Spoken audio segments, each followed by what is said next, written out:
This is the Affluent Entrepreneur Show for entrepreneurs that want to operate at a high level and achieve financial liberation. I'm your host, Mel Abraham, and I'll be sharing with you what it takes to create success beyond wealth so you can have a richer, more fulfilling lifestyle. In this show, you'll learn how business and money intersect so you can scale your business, scale your money, and scale your life while creating a deeper impact and living with complete freedom. Because that's what it really means to be an affluent entrepreneur.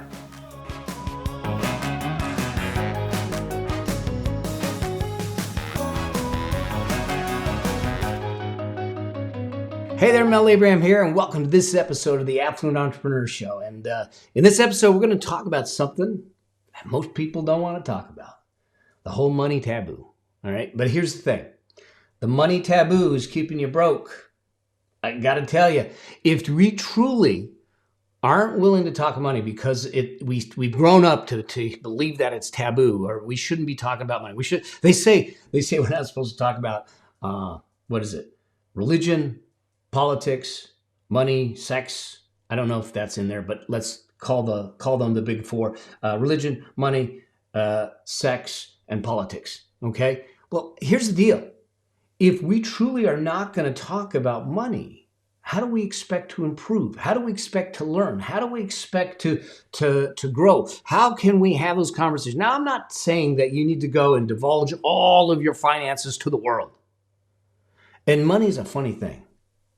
Money's a crazy thing because it's deeply personal. It's highly charged and it raises so many emotions in so many people because fact of the matter is that there's a tremendous amount of emotion around money. In fact, I'll do an episode on the emotions of investing and your money emotions and how to deal with that coming up. But the bottom line is this, is that people feel guilty when they have it.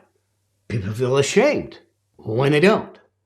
And all kinds of things in between. Here's what I think we need to realize is that until we change our relationship with money, our money will not change.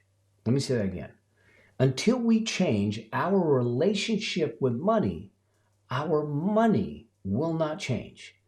But here's the thing, when you start to see this, I've watched people give up their health for money. I've watched people give up their relationships for money. I've watched people give up their time for money. I've watched people give up their integrity for money. It's a crazy, crazy thing, but no one wants to talk about it. Yet we're going to give up slices of our life. We're going to give up the best parts of our life and give up our souls sometimes for it. I think it's a mistake.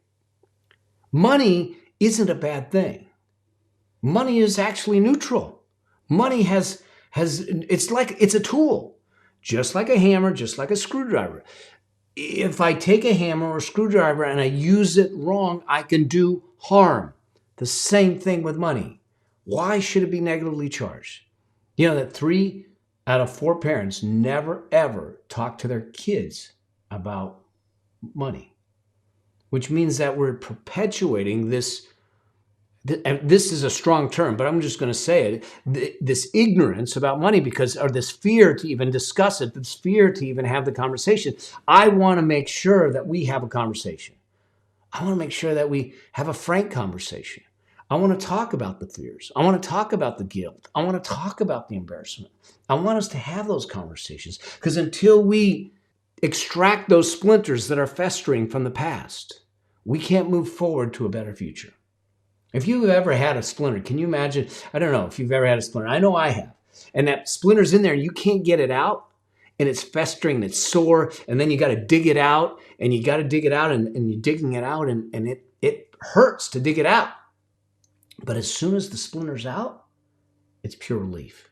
It's the same thing, this whole idea of the money table. Why talk about money?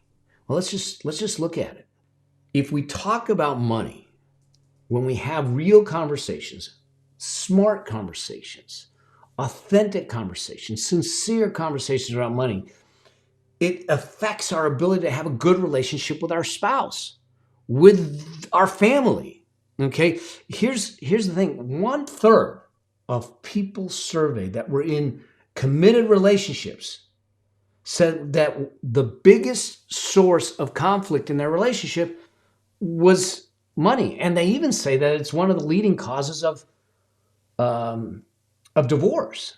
There's a survey now, it's back in 2015. There's an organization called stressinamerica.org. It's a wonderful organization, stressinamerica.org. There's a study that showed that money stress is at the top, of the stress causers in life. And it is above work stress, it's above family stress, it's above health stress. 72% felt stressed about money. Well, think about this. If 72% are stressed about money, how is that going to get solved if we're not willing to talk about it?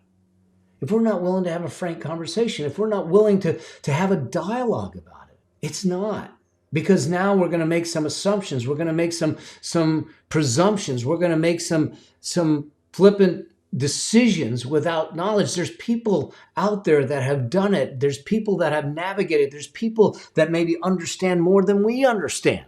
And by having those conversations, we can solve those problems. And remember, it's about bringing you together. If we can strip away the stressors in the relationship, in the marriage, by having real conversations around money, and we take that piece out, how many couples might get saved? Because one of the things that also happens is if it's that deeply personal, if it's that deeply charged, and we can navigate that as a couple, what else can we navigate? What else can we navigate? So talking about money can affect our ability to have close relationships with our family. My son and I and his wife, we constantly have conversations. Now, it's not the only thing we talk about, but we are open. If money stuff comes up, we have a conversation. My wife and I, we do the same thing. But also talking about money, the second reason we need to talk about money, because it's your pathway to growth. It's your pathway to gaining knowledge, to gaining understanding, to figuring out how to get to that place of wealth you want to be. The fact of the matter is that you can't just say, okay, I understand what covered calls and options and all that stuff are. No, we got to have a conversation around it. Now, I'm not saying you go out and do options, but I am saying that if you want to understand investing, if you want to understand money issues, if you want to understand how to get out of debt, if you want to understand how to build wealth, we got to have a conversation around it without the embarrassment, without the judgment. Look, here's the deal. I'm not exempt. I've made some really bad financial decisions in my past. I've lost more money than some people will ever make in a lifetime. I myself in 2005 got wrapped up in a Ponzi scheme, wiped out 1/3 of everything I own. 1/3 in the seven figures. Between me and two friends, the three of us lost over $4.5 million. You want to talk about embarrassment? I'm a CPA. I'm a financial guy. I'm the person that they hire to put some people like that away so it never happens. And I got taken. So you talk about embarrassment. You talk about shame. You talk about fear. I had all of them. But here's the thing that I realized. That it wasn't until I was willing to look myself in the eye in the mirror and say, I'm responsible, not for blame purposes, but for empowerment purposes. Hear what I'm saying. I'm responsible for getting involved in that Ponzi scheme. I'm responsible for making the decision. I'm responsible for further investing when I lost it first, thinking I was going to make it all back. I was responsible, but until I was willing to take on the responsibility, I was not in a place to reconstruct it. I was not in a place to grow. I was not in a place to learn. So not only did I take that responsibility on, I used it as a vehicle to start talking about it, to start having these conversations so someone else doesn't get taken. The blessing was this. At the time, I looked at my son and I said, yeah, this one's going to hurt, but it's not going to destroy us. And rather than curl up, because I could have curled up in the fetal position and got resentful and got hateful and got angry, which, trust me, I went there for a little while. But what was I teaching Jeremy? Jeremy was going to learn that when adversity hits, you curl in the fetal position, you get angry. I couldn't do that. And so I'm hoping that no matter what your bad decisions might be, or you think your bad decisions were in the past, that you move beyond it, that we have this conversation and we learn from it. Now, I'll tell you that in 18 months, not only did we recover what was lost, but we surpassed it by 3 times. So we were fully recovered and we're 3 times better off than we were when we first started. And it was because of principles, it was because of skills, and it was because of the willingness to have the conversations and say, what lessons do I learn? What are the things that I can take away so it doesn't happen again? How do I learn? That's part of why I'm doing this, is to make sure that things like that don't happen to you. So that's number 2. What are the other reasons we should talk about money? Well, having positive conversations around money shifts your relationship with money. If your constant talk and chatter in your head is negative speak around money, it's the root of all evil. It's for the greedy. Rich people lack integrity. All those things. Then what do you think your relationship with money is going to be like?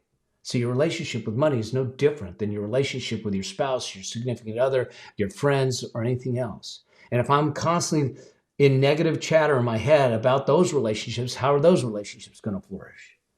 They're not. Same thing here.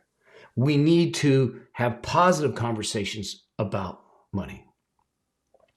The fourth thing is, now we can talk to the kids. You can talk to your children, your grandchildren. I talked to my son. I started talking to him about money when he was 11 years old. He's now 30. But today, because he's learned money principles, because he's learned some of the principles that I talk about, he is at 30 years old and his wife 27 years old, 3 homes, net worth in excess of 7 figures. And it's because we were willing to have these conversations. The money taboo, lack of talking about it, will keep you poor. Let's keep talking about it. Number 5, here's the other one, is someone needs to start the conversation. Why not you? It doesn't matter. You may have grown up in a household where you said, we don't talk about money. Break that chain.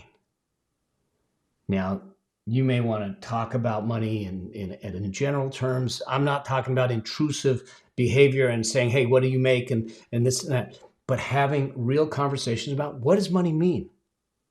Just start there. Someone break the cycle in your family so you can have generational change. Because number 6 in this is that if we don't talk about it, we can't solve anything. Too often, the problems that we think are big problems could be solved if we simply start to have a conversation. So here's the thing. That money taboo, the not talking about it, will continue to keep you poor. Because it's not going to open up the real conversations that we all need to have, including myself, to move past any shame, any embarrassment, any guilt, any past bad decisions, past upbringing. We'll talk about the money stories in another episode and how that affects you. But if we're not going to have that conversation, we'll never move beyond where we're at. So if we truly want to grow, let's start having real conversations about real things that matter around money in a positive way, so we can make a difference in people's lives, including our own and those around us. I hope that makes sense. Here's my call to action for you. Here's my ask for you. Especially if you're in a committed relationship, here's what I'd love for you to do. I'd love for you to set a monthly money date with your significant other. Just have a conversation. And it doesn't have to be how much you're spending, what are you making, how much it's about first understanding, are we on the same page about money? How do we see money? And start having those dialogues. And it's not about judging each other. It's about conversing with each other. Have a money date. My wife and I will sit down at least once a month and just talk about where we're at. How are things going? What's going on? What's going on with you? Set a date and time and make it happen. The other thing is, if you want to have more conversations around money, wealth, affluence, freedom, do me a favor, join our Facebook group, the Affluent Entrepreneur Facebook group. It's a private group. It's a community. It's a safe place to have real conversations around these topics. So go there, Join. We'll put the link in the show notes. We'll make sure that we give you access to it. And I'd love to hear from you. I'd love to hear your questions, your comments, when you had the conversation, what happened, your challenges. Let me see if I can help you on your journey to affluence. So go there, join, ask me questions, send me DMs. I'd love to hear from you. We'll bring some of them on the show, maybe. If you want to, we might even bring you on the show. I look forward to seeing you in the next episode of the Affluent Entrepreneur Show. Until then, keep making a difference, keep crushing it, and I'll see you soon. Cheers. Thank you for being part of the Affluent Entrepreneur Show with me, your host, Mel Abraham. If you want to achieve financial liberation to create an affluent lifestyle, join the Affluent Entrepreneur Facebook group at melabraham.com/group. And I'll see you there. Cheers. Bye.